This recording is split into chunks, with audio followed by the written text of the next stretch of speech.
你必须得先在你自己身上下功夫才行。你们两个都来到这个犹豫的阶段，不如就暂时暂停休逼，或者是分开，要去修正或者是优化跟调整的，都会在第2个月份去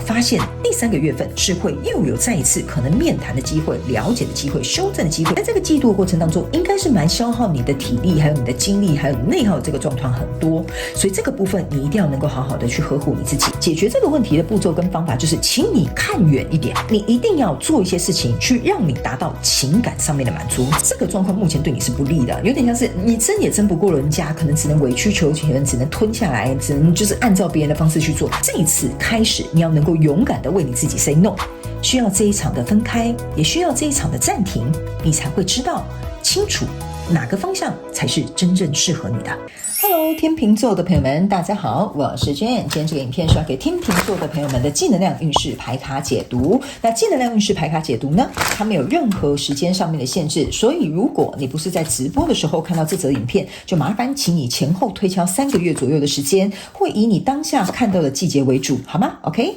那接下来我们要跟大家说明有关于这一次正能量运势牌卡解读的整体架构跟流程啊。那正能量运势牌卡解读会分为上下半场，上半场的部分呢，我们会先来跟大家解说有关于各个月份的能量场的一些现状，还有一些概述。那我们呢，接下来会来分享有关于每个月份你要学习的实际人生课题。那接着就会进入到下半场的延伸牌卡解读。在下半场的延伸牌卡解读呢，我们会用宇宙的验证牌卡来验证我们上半场所说的各个能量的这个一些细节以及症结点，还有哪些呢额外的补充讯息要给大家。那我们也会在下半场的延伸牌卡解读跟大家分享每个月份要解决问题的实际步骤跟方法，还有你有可能会遇到哪些内外在的一些考验，以及每个月份呢守护天使有什么样的幸运小贴士要提供给我们天秤座的朋友们作为一个参考。最后我们就会用大家最喜欢的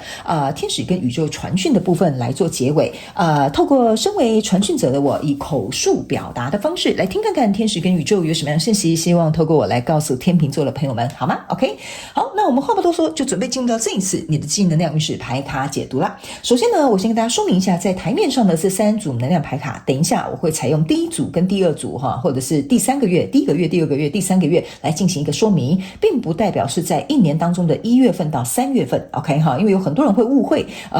所以我在这边稍微解释一下，所以就是这个季度的过程当中的第1个月份、第2个月份跟第3个月份。那这张牌卡是你整个季度的能量主轴，那这张你目前看不到的是你的王牌底牌，也就是说在整个季度过程当中，如果你需要一些建议的话呢，或者是一些想法的话，我们来看看你的王牌底牌给你什么样的这些补充讯息，好吗 ？OK， 好，那话不多说，我们就准备进入到这一次你的正能量运势牌卡解读。那请天秤座的朋友们给我一点时间，让我去感受你能量场上面的呈现跟细节 ，OK？ 好，请稍后哦。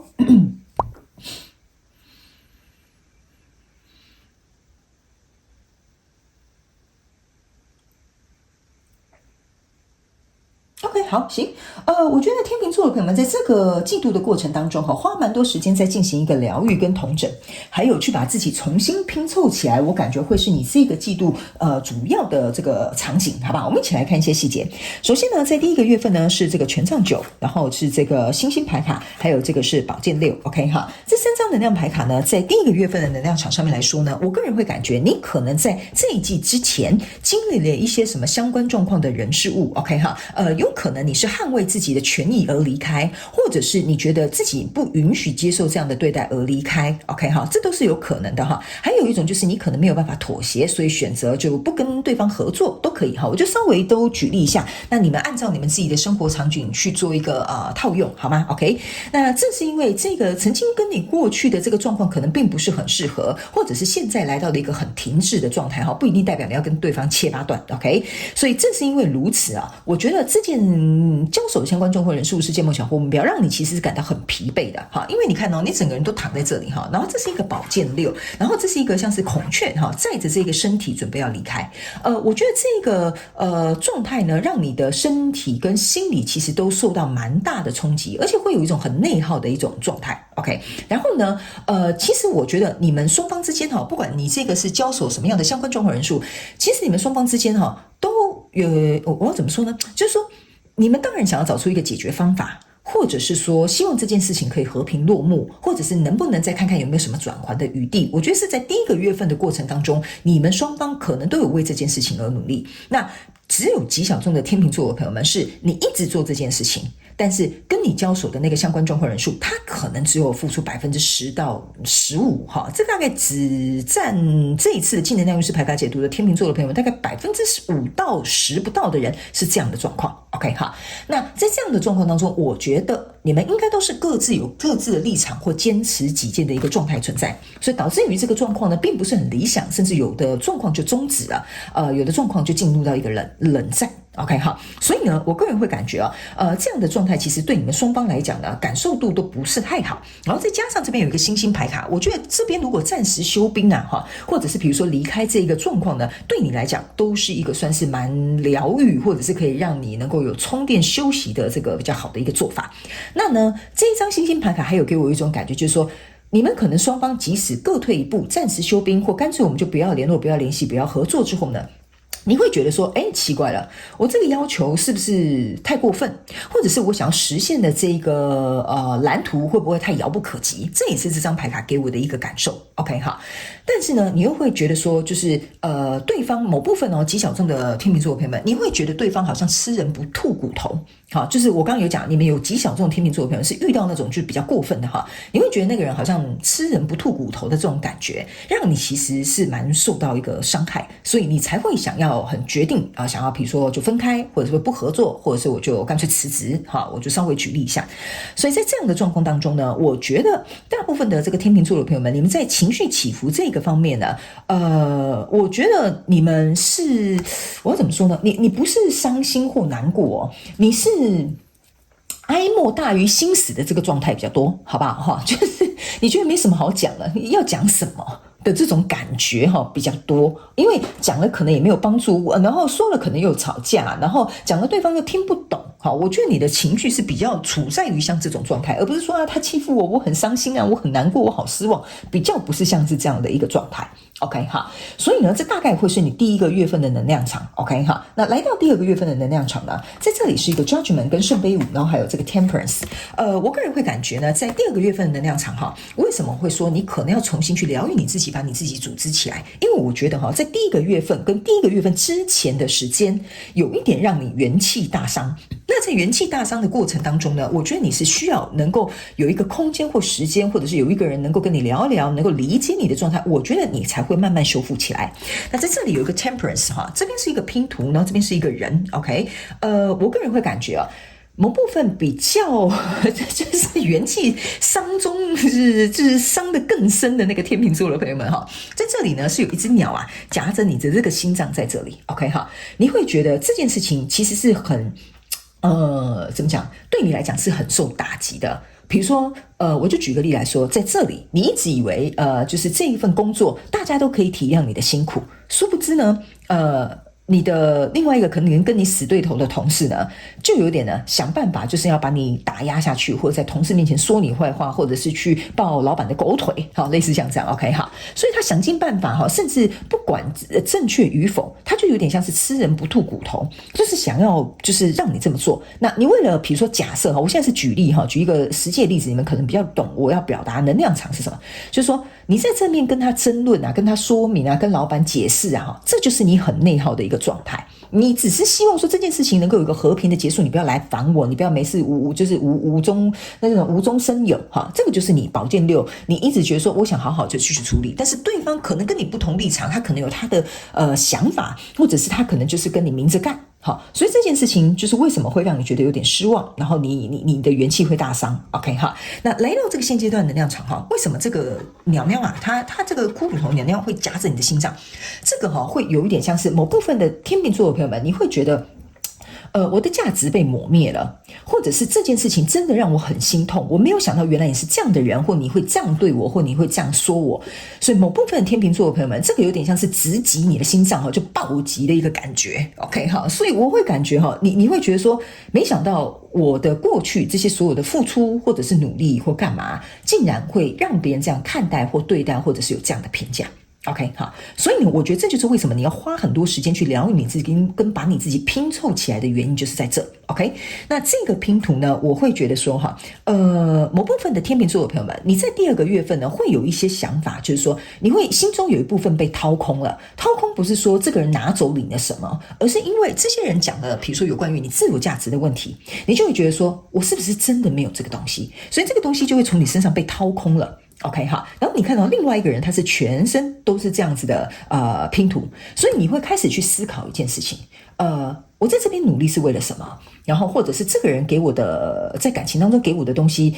又是什么 ？OK， 或者是比如说这整个大环境、整个状态这样子提醒了我哪些什么？因为这个人之所以为什么会变成拼图哈，好像变成是说你不管怎么做，你都没有办法去把这个拼图完成，或者是达成这个结果，或者是满足对方的期待。所以这样的状况其实也会让你渐渐的失去了，我觉得你的动力或热情或者是耐心。那这边呢，这个圣杯五是你在这边看着这个2个圣杯，然后倒下的3个圣杯，我会感觉哈，你某部分大部分的人，你们要不然就是休兵，或者是要么就是离开的人，你会觉得说，你好像已经在这个交手相关状况人数里面感受不到快乐。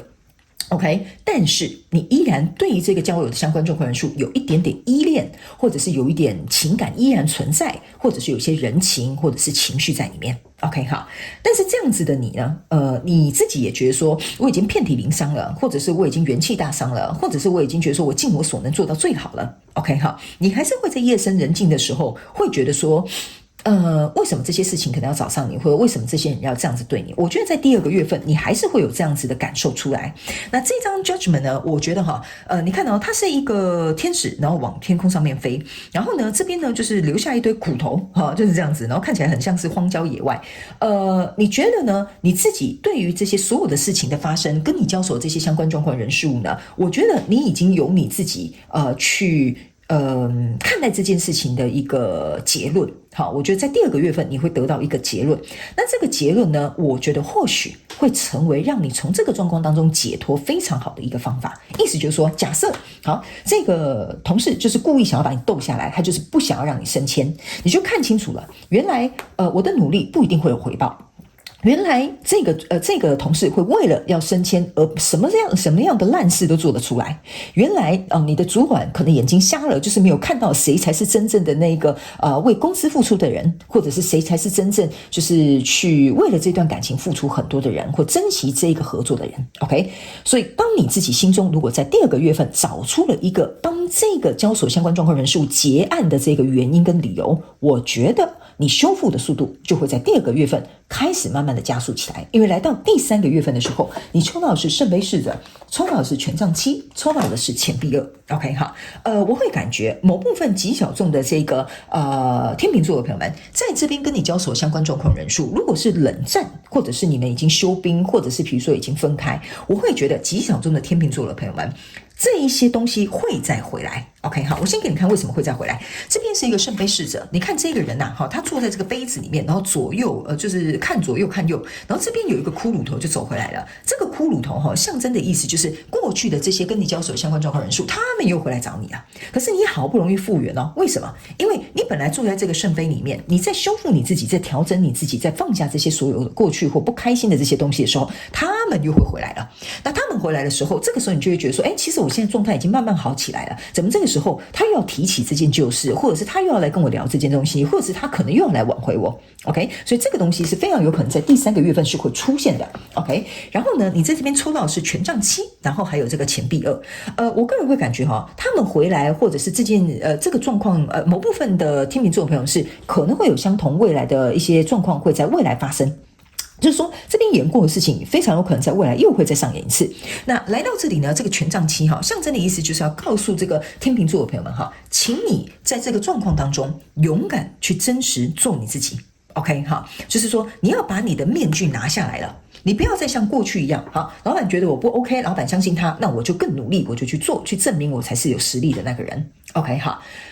这一张牌卡给我有一种感觉，就是不得而正，就是有点像说你不用证明，因为你已经很好了，连身边的这些同事都知道了，只有你老板不知道，所以你就算在证明，你老板还是看不见，他还是瞎了眼，你懂我意思吗？所以我会感觉这种不得而正的这种能量场在这边，就是你坚持你自己想要的，就这样。比如说你老板跟你讲说，哎呀，怎么都是小明在做这件事情，你是不是很不认真 ？OK 哈，那你就可以跟他讲说，你可以仔细去看一下，到底是谁不认真，或者是你可以仔细去问其他的同事，我有没有认真 ？OK 哈，我就是简单举例啦哈。那当然你不会在工作的时候这样讲，对不对？那这样子的一个状态，反而呢会让别人很清楚知道说，我干嘛要质疑你，我干嘛要怀疑你，我干嘛要认为你做不对？你让事实去说话，这就是这个权杖七给我的一个感受。你应该要拿出你真实自己在处理这件事情，我觉得比较坚定的态度，或者是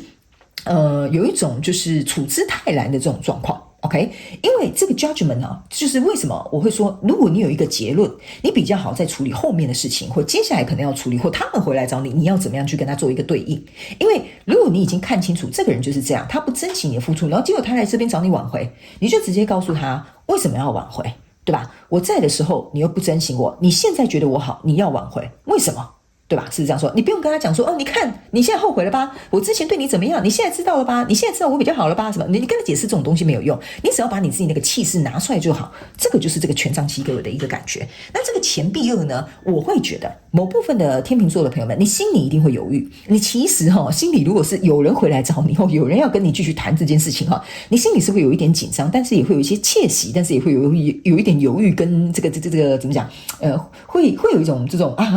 又开始了。OK 哈，所以这张牌卡呢，反而会让我提醒这个天秤座的朋友们，就是你不要太担心。现在如果你可以来到这个权杖七的状态，你自己心里也有一个底，就是这个 judgment。那说实在的，你不要太担忧，也不要太紧张，你就事论事去跟对方说明这样就好了。OK 哈，然后呢，这整个季度的总体能量牌卡是钱币八，象征的意思是说呢，你注意看你在过去是戴着一个面具 ，OK 好，然后呢，你的头是一只鸟。现在你在缝补的这个真正人的这个脸庞，就是说你要开始让别人看见真正的你 ，OK， 不要把你的优势掩藏起来，不要把你的这些为了顾大局，然后结果就是变成我当然不是叫你去就是好像就做自己，然后完全丝毫不管别人感受，就是很阿爸那一种不是那种不是那种霸王型的而是说。你就事论事，让事实让你说话，表达自己的态度很坚定，不伤人，这样就可以了。这个就是你现在正在缝补的这个脸 ，OK？ 那钱币八的意思就是说，这个东西非常有可能是你这一季你要去学习的课题，因为以前的你可能不敢这么做，你可能不敢这么真正的做自己，或者是表达出你自己这样的想法，你只会愿意用其他的方式去证明、去努力、去让别人看见，但是这个方法可能在这一季行不通哦，天秤座的朋友们 ，OK？ 好，那接下来我们来看一下每个月份你有哪些需要实际学习的人生课题。好不好？那这些需要这个你去学习的这些实际人生课题呢，我们也会在下半场的延伸牌卡解读，用宇宙验证牌卡来看看每个月份的一些细节跟症结点之外，还有遇到问题的时候有哪些步骤跟方法，我们也会在下半场来进行一个揭露。然后我们也会来在下半场跟大家分享有关于这个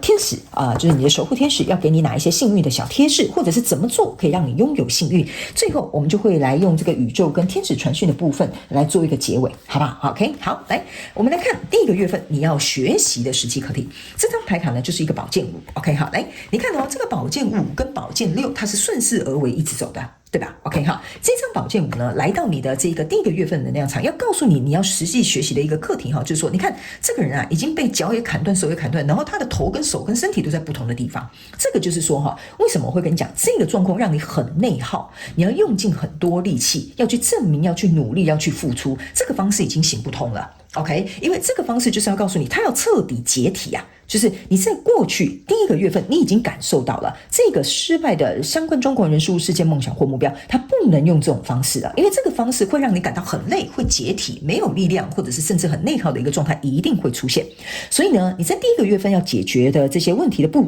就是你在第一个月份呢要学习的这个实际的课题呢，就是要告诉你 ，OK 先把自己修补起来。OK， 因为你已经头跟手已经在不同的地方了 ，OK， 所以第一个实际的课题就是先看见这个状况已经行不通了，你已经被瓦解了，你不能这么做。第二个，把自己好好的修补起来，你才能够走到宝剑六这种状态。因为你去想这些这个分开来的这些肢块尸体肢块其实就是这个尸体你懂我的意思吧？然后你注意看到这个人他其实是没有头的，这个头在哪里？这个头在这里。